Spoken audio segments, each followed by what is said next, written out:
We are rolling into the Sustainable Agricultural System research tools. Chelsea Allison is an assistant professor of nutrition and exercise science at Springfield College in Springfield, Massachusetts.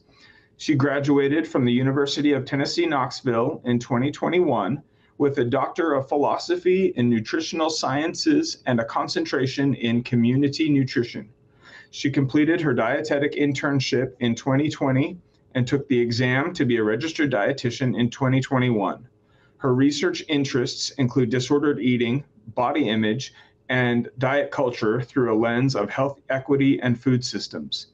She is currently receiving her certification to become a certified intuitive eating counselor. Hello. Thank you all for being here at this session, and thank you for having me as a speaker for this conference. Today, I'm going to talk about the focus on sustainable agriculture systems, and I'm going to focus on the development of a food systems knowledge and attitude survey. I'll talk about a little bit how this was, why this was made in just a few slides. But this was a large project of mine, and I'm very proud of it. So I'm excited to share. And so today we're going to talk about the purpose of this survey, how it was conceptualized, the methods, the survey, and then the future implications and uses. So first, the main purpose was to understand what are the knowledge and what are the attitudes of food systems in the college population.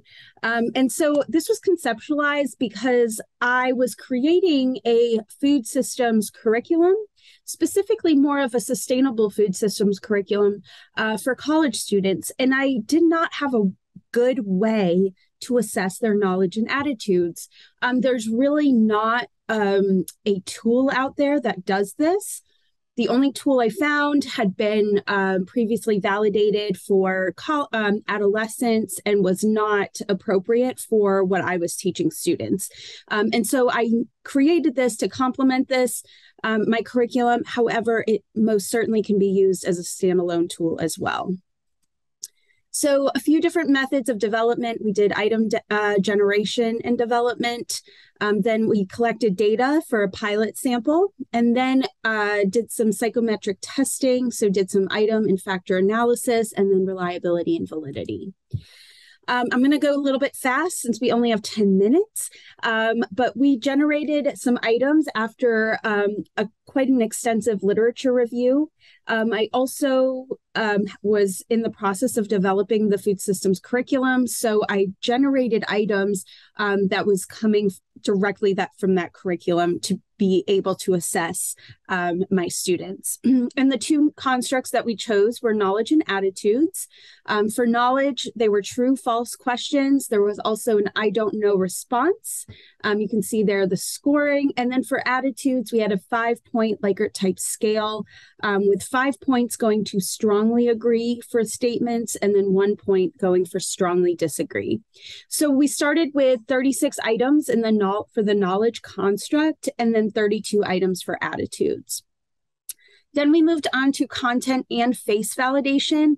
These were both conducted using various methods. So for content validation, feedback was provided via a Word document and just kind of a back and forth communication with some food system experts. They reviewed the items alongside the curriculum to ensure that I was actually assessing what I was teaching. And after that step, 16 knowledge questions were removed and 1 attitude question was removed. Then face validation was conducted with college students. We used Think Aloud cognitive interviews. So we asked students to really openly talk about what they were thinking when they were reading the questions and answering the questions to ensure that what was being asked was actually what we intended. And so after that, no knowledge questions were removed and 11 attitudes questions were removed. At this point, there were 20 items for both constructs. So we recruited college students from one university in the Southeast. I emailed all faculty and staff that were teaching at this large university for one semester, asking them to post the survey either on their learning platform or talk about it in class. So I had about 46 instructors agree to share the survey with their students. Students had to be between 18 and 30 years old to be part of that emerging adulthood time in the lifespan, which was what I was specifically studying. The survey included, of course, the questions that we were validating, demographics. We also used the dietary screener questionnaire to validate that against dietary quality, and then the green eating survey, which was conducted by Dr. Green's student at the time and at his institution. And so we used those also to validate this survey. You can see here the demographics of the participants. So we had a lot more females than males. Our sample was not diverse. The university that this was conducted at is not as diverse as well. So it was more representative of the student population, but definitely a limitation that I'll talk about later. So for item and factor analysis, I really wanted to make sure that the questions weren't too difficult. And so I looked to see how much percent, was actually correct from the participants. And I also didn't want to make them too easy. So you can see here for the knowledge questions, we removed 5 for either being, over 80%. If it was incorrect, or if over 80% got it correct, because we had a ceiling and floor effect there. For attitudes, the same thing. So if we had a large group of the participants agree or disagree, then we removed those. So after this step, we had 15 items for each construct. Then for exploratory factor analysis, I wanted to see if there were any hidden constructs in there, latent constructs. After this, it really was found that each knowledge and attitude construct stood by itself. I did remove questions that had a low loading or anything that had a cross loading. So 0.4 was my cutoff. And so you can see here, we had 3 questions from knowledge and 1 question from attitudes. They were both removed. For confirmatory factor analysis, I wanted to confirm what my exploratory factor analysis was showing me. And again, the cutoff was 0.4.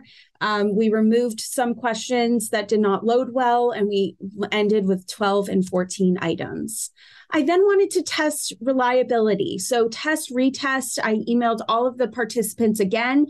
About 2 weeks later, asked them to take the test or to take the survey again. And I wanted to make sure that their answers were pretty similar. And so you can see here all of the data for that. Overall, it was pretty, it worked out pretty well. Nothing kind of dropped off at this point. And then the internal consistency with Cronbach's alpha, which is a pretty standard test, showed that they were pretty consistent and reliable. For criterion validity, we used the green eating survey and the DSQ. I wanted to make sure that my survey was actually valid, and, comparing it to other surveys like the green eating survey and the DSQ, you can see here p-values for DSQ and attitudes was significant. Some others are p-value for green eating decisional balance pros, and knowledge was pretty significant, which makes sense, right? If somebody thinks that green eating is a pro, then they're more likely to have knowledge, and they're going to have higher attitudes towards food systems. Here is the survey. We had 11 questions for each construct. I'm happy to share this as well if needed. So again, true, false, and I don't know for our knowledge survey.